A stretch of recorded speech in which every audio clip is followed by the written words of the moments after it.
বন্ধুরা, আপনারা যদি সময় কাটানোর জন্য মোটিভেশনাল ভিডিও দেখেন তবে আমি বলবো দেখার দরকার নেই, কারণ মোটিভেশনাল ভিডিও দেখে যদি উপকারে না আসে তবে কি লাভ এই ভিডিও দেখার। আর যদি মন দিয়ে নাই দেখেন তবে হাজারো মোটিভেশনাল ভিডিও দেখুন না কেন, কোনো উপকারে আসবে না।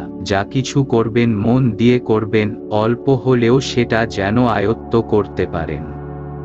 আধুনিক কম্পিউটার ও প্রযুক্তির যুগে অ্যাপল এর প্রতিষ্ঠাতা হিসেবে আমরা সবাই স্টিভ জবস এর কৃতিত্বের কথা জানি। ব্যবসায়িক সাফল্যের পাশাপাশি তিনি এক মহান দার্শনিক হিসেবেও পরিচিতি পেয়েছিলেন। স্টিভ জবস এর পুরো নাম স্টিভেন পল জবস। তিনি 1955 সালে 24 ফেব্রুয়ারি জন্মগ্রহণ করেন। পিতা মাতার দেয়া স্টিভ জবস নাম নিয়ে তিনি হন জগৎ বিখ্যাত।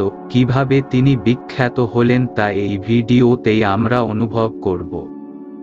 তিনি ছিলেন আমেরিকান একজন উদ্ভাবক, ডিজাইনার এবং কম্পিউটারের সহ উদ্যোক্তা, সিইও ও চেয়ারম্যান। অ্যাপল এর বিশ্বখ্যাত পণ্য আইপড, আইপ্যাড, আইফোন, আইম্যাককে ধরা হয় বর্তমান আধুনিক প্রযুক্তির শুরুর ধাপ হিসেবে, তাই তাকে পার্সোনাল কম্পিউটার বিপ্লবের পথিকৃৎ বলা হয়। স্টিভ জবস দীর্ঘদিন অগ্নাশয়ের ক্যান্সারে ভুগে 2011 সালের 5 অক্টোবর মৃত্যুবরণ করেন। 2005 সালে আমেরিকার স্ট্যানফোর্ড ইউনিভার্সিটির সমাবর্তন অনুষ্ঠানে তিনি সকল গ্র্যাজুয়েট স্টুডেন্টদের উদ্দেশ্যে বিশেষভাবে একটা কথা বলেছিলেন, ক্ষুধার্ত থাকুন, বোকা থাকুন। বিশ্বজুড়ে লাখো মানুষের হৃদয়ে ছুঁয়ে গিয়েছিল তার বক্তৃতাটি। ক্ষুধার্ত থাকুন, বোকা থাকুন, এই বক্তব্যটি হাজার মানুষের হৃদয়ে জয় করে নেয়। কি আছে এই শব্দের মধ্যে অনুভব করেছেন? বই শুধু পড়েই গেলাম, বুঝলাম কই, তাই যদি হয় তবে সে বই পড়ার অর্থ কি? আজকের প্রযুক্তিনির্ভর মানুষ প্রতিষ্ঠার ইঁদুর দৌড়ে ছুটছে তো ছুটছেই।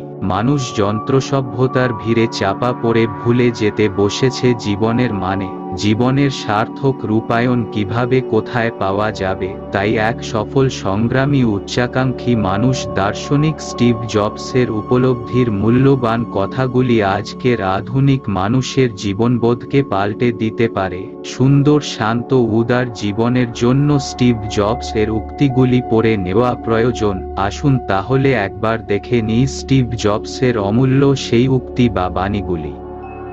কখনো কখনো জীবন আপনার মাথায় ইট দিয়ে আঘাত করবে, তখন বিশ্বাস হারাবেন না।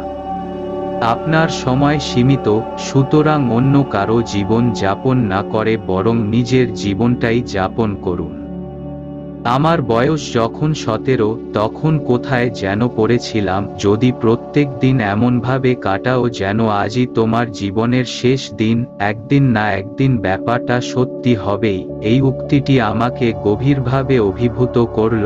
আমি বিগত 33 বছর প্রতিদিন সকালে আয়নার দিকে তাকিয়ে নিজেকে বলি, তুমি আজ যা যা করবে প্ল্যান করেছো, আজ যদি তোমার জীবনের শেষ দিন হতো তবুও কি তাই করতে? যদি দেখি যে বেশ কয়দিন হয়ে যাচ্ছে আমি উত্তরে নিজেকে হ্যাঁ বলতে পারছি না, বুঝতাম একটা কিছু পরিবর্তন করা দরকার শীঘ্রই। বিশ্বের সেরা ধনী হওয়া আমার কাছে মুখ্য বিষয় নয়, বরঞ্চ রাতে ঘুমোতে যাওয়ার সময় নিজেকে যেন বলতে পারি যে হ্যাঁ সত্যিই আমি দারুণ কিছু করেছি। আমার মন্ত্রগুলোর মধ্যে অন্যতম হচ্ছে মনোযোগ ও সারল্য। জটিল থেকেও জটিলতর হতে পারে সারল্য। নিজের চিন্তাকে সহজ সরল করার জন্য কঠোর পরিশ্রম করতে হবে, এর ফল পাওয়া যাবে। আর তখনই পর্বতপ্রমাণ বাধাও ডিঙ্গানো যায়। মানুষের সঙ্গে সহজ ব্যবহার করা আমার কাজ নয়, আমার কাজ হচ্ছে মানুষকে দিয়ে আরো ভালো কিছু করানো। নিজের মন আর অনুভূতির কথা শোনার সাহস রাখবেন। ওরা ঠিকই জানে আপনি আসলে কি হতে চান, বাকি সব কিছুই গৌণ। এই মুহূর্তে আপনিই হলেন নতুন, কিন্তু সেদিন খুব বেশি দূরে নয় যেদিন আপনি বুড়িয়ে যাবেন এবং দূরে সাফ হয়ে যাবেন। খুব বেশি নাটকীয়তার জন্য দুঃখিত, কিন্তু এটা পুরোপুরি সত্য। অসাধারণ সব কাজ করুন এবং সামনে এগিয়ে যান। আমি মনে করি আপনি যদি এমন কোনো কাজ করেন যা প্রশংসা কুড়ায়, তাহলে আপনার উচিত আরও ভালো কোনো কাজ করা। একটি প্রশংসার কাজ নিয়েই বেশি দিন পড়ে থাকবেন না, সবসময় এরপর কি করা যায় তা নিয়ে ভাববেন। কখনোই নিজের মতামতকে অন্যের মতামত দ্বারা প্রভাবিত হতে দেবেন না এবং আপনার ভেতরের স্বরটি থেকে অন্যের আওয়াজ বের হতে দেবেন না। আর সবচেয়ে গুরুত্বপূর্ণ হলো নিজের হৃদয় এবং সজ্ঞাকে অনুসরণের সাহস ধারণ করুন। জীবন নিয়ে সন্তুষ্ট হওয়ার একমাত্র উপায় হচ্ছে চমৎকার কোনো কাজ করা, আর কোনো কাজ তখনই চমৎকার হবে যখন আপনি আপনার কাজকে ভালোবাসবেন। যদি এখনো আপনার ভালোবাসার কাজ খুঁজে না পান, তাহলে খুঁজতে থাকুন, অন্য কোথাও স্থায়ী হয়ে যাবেন না। আপনার জীবনের প্রতিটি মুহূর্তই আপনার ভবিষ্যৎকে রূপ দানের কাজ করে, সুতরাং জীবনের প্রতিটি মুহূর্তকেই সঠিকভাবে কাজে লাগানোর চেষ্টা করুন।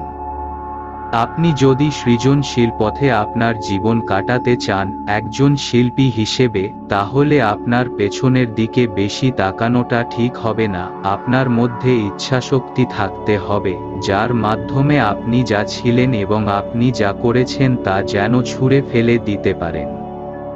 দুটি বিন্দুকে সামনের দিকে তাকিয়ে জোড়া লাগানো সম্ভব নয়, পেছনের দিকে তাকিয়েই তা করা যায়। আপনাকে বিশ্বাস রাখতে হবে যে বিন্দুগুলো ভবিষ্যতের কোনো একসময় মিলে যাবে। আপনাকে কিছু জিনিসে বিশ্বাস করতেই হবে, নিজের ক্ষমতা, গন্তব্য, জীবন, কর্ম। এ বিশ্বাস কোনোদিন আমাকে ছেড়ে যায়নি, আমার জীবন বদলে দিয়েছে। আমি অনেক কিছুই না কিনে বসে থাকি, কারণ আমার কাছে সেগুলো হাস্যকর মনে হয়েছে। সক্রেটিসের সঙ্গে একটি সন্ধ্যা কাটানোর জন্য আমি আমার সব প্রযুক্তি দিয়ে দিতে রাজি। অ্যাপল থেকে চাকুরিচ্যুত হওয়ার ঘটনা ছিল আমার জীবনে ঘটে যাওয়া শ্রেষ্ঠ ঘটনা। আমার জীবনের সেরা একটি সময়ে প্রবেশের পথ করে দিয়েছিল এই ঘটনাটি। যদি আপনি কিছু করেন এবং এটি বেশ ভালো কিছুতে রূপান্তরিত হয়, তবে আপনার অন্য কোনো দুর্দান্ত কাজ করা উচিত। খুব বেশি দিন এটির মধ্যে থাকা উচিত নয়, এরপরে কি আছে তা বের করুন। যে লোকেরা ভাবতে পারে যে তারা পৃথিবী বদলে দিতে পারে, তারা সেটাই করে দেখায়। মৃত্যু আছে বলেই জীবনটাকে আমি অনেক সহজভাবে নিতে পারি। পৃথিবীতে এসেছিলাম একদম নগ্ন হয়ে, ফিরেও যেতে হবে তেমনি খালি হাতে। হারানোর কিছুই নেই আমাদের, তাহলে কেন খামাখা মানুষের প্রত্যাশার চাপ বয়ে বেড়ানো? তোমার হৃদয়ে যা বলে, মন যা চায়, সেটাই তো সবচেয়ে গুরুত্বপূর্ণ। যে কোনো সময় মরে যেতে পারি, এই চিন্তাই আমাকে জীবনের বড় বড় সিদ্ধান্ত নিতে সাহায্য করেছে। বাহ্যিক সব আকাঙ্ক্ষা, অহংকার, লজ্জার ভয়, হেরে যাওয়ার ভয়, সবই তুচ্ছ হয়ে যায় মৃত্যুর মুখে। থেকে যায় শুধু যা সত্যিকারের প্রয়োজন। আমি মনে করি মৃত্যু হচ্ছে জীবনের সবচেয়ে অসাধারণ উদ্ভাবন। এটি জীবন থেকে পুরনো ও সেকেলে জিনিস থেকে মুক্ত করে। পৃথিবীতে সবচেয়ে দামি বিছানা কি জানেন? তা হলো হাসপাতালের মৃত্যু শয্যা। আপনাকে নিয়ে ঘুরে বেড়ানোর জন্য আপনি একজন গাড়ি চালক রাখতে পারেন। আপনার নিযুক্ত কর্মচারীরা আপনার জন্য অনেক টাকা আয় করে দিবে। কিন্তু এটাই সবচেয়ে বড় সত্য, গোটা পৃথিবী চুষে, পৃথিবীর সব সম্পদ দিয়ে দিলেও একজন মানুষও পাবেন না যে আপনার রোগ বয়ে বেড়াবে। আমাদের সকলের কাছে সবচেয়ে মূল্যবান জিনিসটি হলো সময়। আজ এই পর্যন্ত কেমন লাগলো বন্ধু? কমেন্ট করে জানান। ভালো লাগলে একটি লাইক দিন। নিয়মিত ভিডিও পেতে ইউটিউব চ্যানেলটিকে সাবস্ক্রাইব করুন। ধন্যবাদ।